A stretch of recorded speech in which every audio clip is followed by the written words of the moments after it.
ಮೈಸೂರಿನ ಕೆಆರ್ಎಸ್ ಬೃಂದಾವನ ಗಾರ್ಡನ್ ಚಿರತೆ ಹಾವಳಿಯಿಂದಾಗಿ ಕಳೆದ 15 ದಿನಗಳಿಂದ ಬಂದ್ ಆಗಿದ್ದು, ಅರ್ಧ ತಿಂಗಳೇ ಕಳೆದರೂ ಚಿರತೆಗಳನ್ನು ಹಿಡಿಯುವಲ್ಲಿ ವಿಫಲವಾಗಿರುವ ಅರಣ್ಯ ಇಲಾಖೆಯ ವಿರುದ್ಧ ಪ್ರವಾಸಿಗರು, ಸ್ಥಳೀಯರು ತೀವ್ರ ಆಕ್ರೋಶ ವ್ಯಕ್ತಪಡಿಸಿದ್ದಾರೆ. ಇದೀಗ 15 ದಿನಗಳಾಗಿದೆ. ಆದ್ಯಾಗೂ ಅರಣ್ಯ ಇಲಾಖೆಯಾಗಲಿ ಅಥವಾ ಬೃಂದಾವನ ಅಧಿಕಾರಿಗಳಾಗಲಿ ಗಾರ್ಡನ್ ತೆರೆಯುವ ಕಾರ್ಯಕ್ಕೆ ಮುಂದಾಗಿಲ್ಲ. ಅರಣ್ಯ ಇಲಾಖೆಯ ಅಧಿಕಾರಿಗಳು ಚಿರತೆ ಸೆರೆ ಹಿಡಿಯುವಲ್ಲಿ ಬೇಜವಾಬ್ದಾರಿತನ ಪ್ರದರ್ಶನ ಮಾಡುತ್ತಾ ಇದ್ದಾರೆ. ಇತ್ತ ಪ್ರವಾಸಿ ಸ್ಥಳವನ್ನ ಜೀವನೋಪಾಯಕ್ಕಾಗಿ ನಂಬಿಕೊಂಡಿದ್ದ ವ್ಯಾಪಾರಸ್ಥರು ಕಣ್ಣೀರು ಹಾಕುತ್ತಾ ಅಧಿಕಾರಿಗಳಿಗೆ ಹಿಡಿಶಾಪ ಹಾಕುತ್ತಿದ್ದಾರೆ.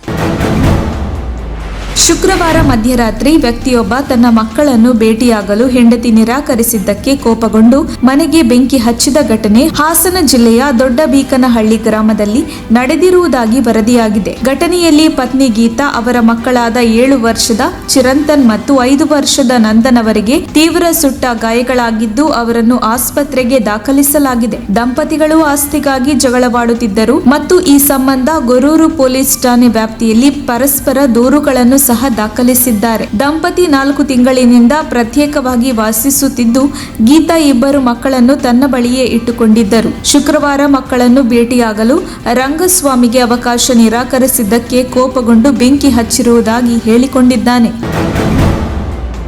ಕಳೆದೆರಡು ದಿನಗಳಿಂದ ಮಳೆಯ ಪ್ರಭಾವ ಕಡಿಮೆಯಾಗಿ ಚಳಿಯ ಅಬ್ಬರ ಹೆಚ್ಚಾಗಿದೆ. ಬೆಂಗಳೂರು ಸೇರಿದಂತೆ ರಾಜ್ಯದ 6 ಜಿಲ್ಲೆಗಳಲ್ಲಿ ಚಳಿ ಜೋರಾಗಿದೆ. ಕೊಪ್ಪಳ, ಕೊಡಗಿನಲ್ಲಿ ಇಂದು ಬೆಳಿಗ್ಗೆ ಕನಿಷ್ಠ 10 ಡಿಗ್ರಿ ಸೆಲ್ಸಿಯಸ್ ತಾಪಮಾನ ದಾಖಲಾಗಿದೆ. ಸಾಮಾನ್ಯವಾಗಿ ನವೆಂಬರ್ ಕೊನೆ ಅಥವಾ ಡಿಸೆಂಬರ್ ಮೊದಲ ವಾರದಲ್ಲಿ ಚಳಿಗಾಲ ಆರಂಭವಾಗಿ ಜನವರಿ ಕೊನೆ, ಫೆಬ್ರವರಿ ಆರಂಭದವರೆಗೆ ಇರುತ್ತದೆ. ಆದರೆ ಈ ವರ್ಷ ಸತತ ಮಳೆಯಿಂದಾಗಿ ವಾತಾವರಣ ತೇವಾಂಶ ಇರುವುದರಿಂದ ವಾಡಿಕೆಯಂತೆ ಮೊದಲೇ ಚಳಿ ಆರಂಭವಾಗಿದೆ. ತಣ್ಣನೆ ಗಾಳಿ ಬೀಸತೊಡಗಿದೆ.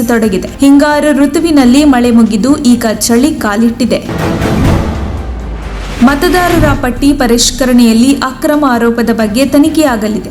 ಕಾಂಗ್ರೆಸ್ನವರ ಆರೋಪಕ್ಕೆ ಯಾವುದೇ ಸಾಕ್ಷ್ಯಾಧಾರಗಳಿಲ್ಲ. ಹೀಗಾಗಿ ಕಾಂಗ್ರೆಸ್ ನಾಯಕರ ಆರೋಪಕ್ಕೆ ತಲೆ ಕೆಡಿಸಿಕೊಳ್ಳುವುದಿಲ್ಲ ಎಂದು ಮುಖ್ಯಮಂತ್ರಿ ಬಸವರಾಜ ಬೊಮ್ಮಾಯಿ ಹೇಳಿದ್ದಾರೆ. ಮಂಗಳೂರಿನಲ್ಲಿಂದು ಸುದ್ದಿಗಾರರ ಜೊತೆ ಮಾತನಾಡಿದ ಅವರು, ವೋಟರ್ ಅಕ್ರಮ ಆರೋಪದ ಬಗ್ಗೆ ತನಿಖೆಯಾಗಲಿದೆ. ಮತದಾರರ ಪರಿಷ್ಕರಣೆಯನ್ನು ಚುನಾವಣಾ ಆಯೋಗ ಪ್ರತಿ ವರ್ಷ ಮಾಡುತ್ತದೆ. ನಾಗರಿಕರು ವಿದೇಶಕ್ಕೆ ಹೋಗಿರುತ್ತಾರೆ, ಬೇರೆಡೆಗೆ ವಾಸ್ತವ್ಯ ವರ್ಗಾವಣೆಯಾಗಿರುತ್ತದೆ, ಎರಡೆರಡು ಕಡೆ ಹೆಸರು ನಮೂದು ಆಗಿರುತ್ತದೆ.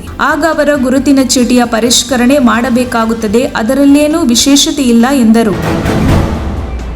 ತಿಹಾರ್ ಜೈಲಿನಲ್ಲಿರುವ ದೆಹಲಿಯ ಸಚಿವ ಸಚೇಂದ್ರ ಜೈನ್ ಅವರಿಗೆ ಬಾಡಿ ಮಸಾಜ್ ಮಾಡುತ್ತಿರುವ ಸಿಸಿಟಿವಿ ದೃಶ್ಯಾವಳಿಯೊಂದು ವೈರಲ್ ಆಗಿದ್ದು, ಅಕ್ರಮ ಹಣ ವರ್ಗಾವಣೆ ಕೇಸ್ನಲ್ಲಿ ಮೇ 30ರಂದು ಜಾರಿ ನಿರ್ದೇಶನಾಲಯ ಸಚೇಂದ್ರ ಜೈನ್ ಅವರನ್ನು ಬಂಧಿಸಿತ್ತು. ಈ ಸಿಸಿಟಿವಿ ದೃಶ್ಯಾವಳಿ ಸೆಪ್ಟೆಂಬರ್ 13ರದ್ದಾಗಿದ್ದು, ಸಚಿವರು ಬೆಡ್ ಮೇಲೆ ಮಲಗಿಕೊಂಡು ಯಾವುದೋ ಕಾಗದ ಪತ್ರಗಳನ್ನು ತಿರುವಿ ಹಾಕುತ್ತಾ ಓದುತ್ತಿದ್ದಾರೆ. ಅವರ ಪಕ್ಕ ಕುಳಿತ ವ್ಯಕ್ತಿ ಅವರ ಕಾಲಿಗೆ ಮಸಾಜ್ ಮಾಡುತ್ತಿದ್ದಾನೆ.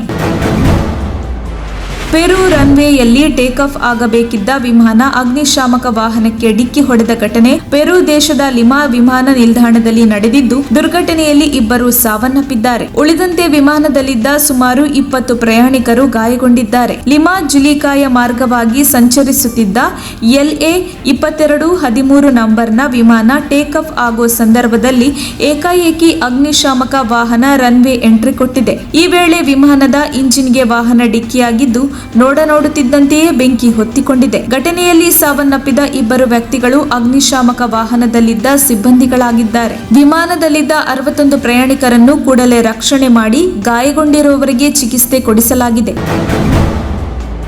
ಸಾಲದ ಕಂತು ಕಟ್ಟು, ಇಲ್ಲ ಎಂದರೆ ಸತ್ತು ಹೋಗುವಂತ ಬ್ಯಾಂಕ್ ಸಿಬ್ಬಂದಿಯೋರ್ವ ಮಹಿಳೆಗೆ ಆವಾಜ್ ಹಾಕಿ ದುರ್ವರ್ತನೆ ತೋರಿರುವ ಘಟನೆ ಹುಣಸೂರು ತಾಲೂಕಿನ ಕೋಳಘಟ್ಟ ಗ್ರಾಮದಲ್ಲಿ ನಡೆದಿದೆ. ಹುಣಸೂರಿನ IDFC ಬ್ಯಾಂಕ್ ಸಿಬ್ಬಂದಿ ಸುರೇಶ್ ಮಹಿಳೆಯೊಂದಿಗೆ ದುರ್ವರ್ತನೆ ತೋರಿದ್ದು, ನೀನು ಸತ್ತು ಹೋದ್ರೆ ಸಾಲ ಮನ್ನಾ ಆಗುತ್ತೆ ಅಂತ ಒತ್ತಡ ಹಾಕಿದ್ದಾನೆ. ಈ ವೇಳೆ ಮಹಿಳೆ 1 ವಾರ ಅವಕಾಶ ಕೊಡಿ, ಸಾಲದ ಕಂತು ಪಾವತಿ ಮಾಡುತ್ತೇನೆ ಎಂದು ಮನವಿ ಮಾಡಿದ್ದಾಳೆ. ಆದರೂ ರಸ್ತೆ ನಡುವೆ ನಿಲ್ಲಿಸಿಕೊಂಡು ತೀವ್ರ ಒತ್ತಡ ಹಾಕಿ ನಿಂದಿಸಿರುವ ಸಿಬ್ಬಂದಿ ಕೇವಲ 500 ರೂಪಾಯಿ ಕಂತಿಗೆ ಮಹಿಳೆಗೆ ಧಮಕಿ ಹಾಕಿದ್ದಾನೆ ಎಂದು ತಿಳಿದು ಬಂದಿದೆ.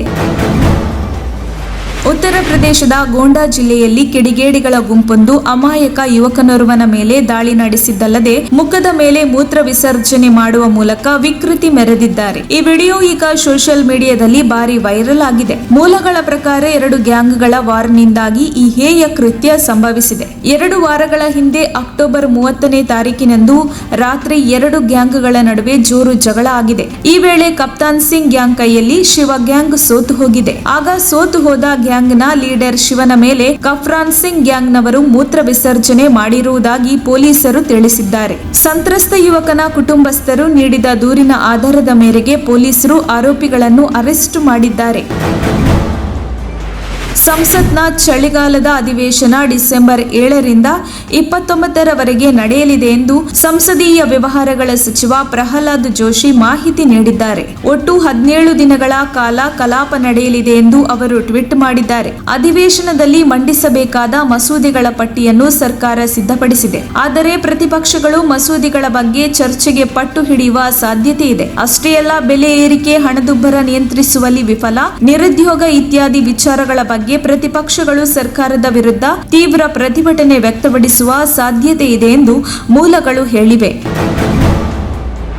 ಶ್ರದ್ಧಾ ಹತ್ಯೆಯ ವಿಚಾರದಲ್ಲಿ ಪಾಪಿ ಪಕ್ಕ ಪ್ಲಾನ್ ಮಾಡಿಯೇ ಕೃತ್ಯ ಎಸಗಿದ್ದಾನೆ. ಶ್ರದ್ಧಾಳನ್ನ ಕೊಂದ ಬಳಿಕ ಸಾಕ್ಷ್ಯ ನಾಶಪಡಿಸಲು ತನ್ನ ಶಕ್ತಿ ಮೀರಿ ಪ್ರಯತ್ನಿಸಿದ್ದ ಆಫ್ತಾಬ್ ಆತನನ್ನ ಕೊಲೆಗಾರ ಅನ್ನೋದನ್ನ ಸಾಬೀತುಪಡಿಸಲು ಸಾಧ್ಯವಿಲ್ಲ. ಯಾಕೆಂದ್ರೆ ಪ್ರಮುಖ ಸಾಕ್ಷ್ಯಾಧಾರಗಳನ್ನ ಕಲೆ ಹಾಕುವಲ್ಲಿ ಪೊಲೀಸರು ವಿಫಲರಾಗಿದ್ದಾರೆ. ಆಫ್ತಾಬ್ ರಕ್ತವನ್ನು ಸ್ವಚ್ಛಗೊಳಿಸಲು ಬ್ಲೀಚಿಂಗ್ ಪೌಡರ್ ಅನ್ನು ಬಳಸಿದ್ದಾನೆ ಎನ್ನಲಾಗಿದೆ. ಅಲ್ಲದೆ ಶ್ರದ್ಧಾಳನ್ನ ಕೊಂದು ಆಕೆಯ ದೇಹವನ್ನು ಛಿದ್ರಗೊಳಿಸಿದ ನಂತರ ಬೇಗನೆ ವಾಸನೆ ಬರಬಹುದಾದ ದೇಹದ ಭಾಗಗಳನ್ನ ಮೊದಲು ಎಸೆದಿದ್ದಾಗಿ ಆಫ್ತಾಬ್ ಪೊಲೀಸರ ಮುಂದೆ ಹೇಳಿದ್ದಾನೆ. ದೇಹವನ್ನು ತುಂಡು ಮಾಡಲು ಬಳಕೆಯಾದ ಪ್ರಮುಖ ಆಯುಧವೇ ಪತ್ತೆಯಾಗದಿರುವುದು ಕೇಸ್ಗೆ ಕೊಂಚ ಹಿನ್ನಡೆಯಾಗುವ ಸಾಧ್ಯತೆ ಇದೆ.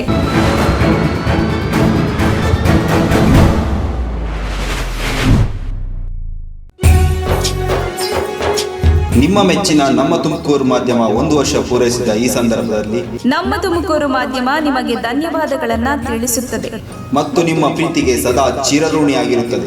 ನೀವು ನಮ್ಮ ಮೇಲೆ ಇಟ್ಟ ನಂಬಿಕೆಯನ್ನು ಉಳಿಸುವ ಪ್ರಾಮಾಣಿಕ ಪ್ರಯತ್ನವನ್ನ ನಮ್ಮ ತಂಡ ಖಂಡಿತವಾಗಿಯೂ ಮಾಡುತ್ತದೆ. ಗೆಲುವಿನ ಹಾದಿಯಲ್ಲಿ ಸದಾ ನಮ್ಮ ಜೊತೆಯಾಗಿರಿ. ನಮ್ಮ ಚಾನೆಲ್ ಅನ್ನು ಸಬ್ಸ್ಕ್ರೈಬ್ ಮಾಡಿ. ಸುದ್ದಿ ಅನ್ನೋದು ಬರೀ ಕಥೆಯಾಗದೆ ನೊಂದ ಜೀವ ಗಾಳಿಗೆ ಬೆಳಕಾಗಿದೆ. ಗೆಲುವಿನ ಹಾದಿಯಲ್ಲಿ ನಗು ಮೂಡಿದೆ.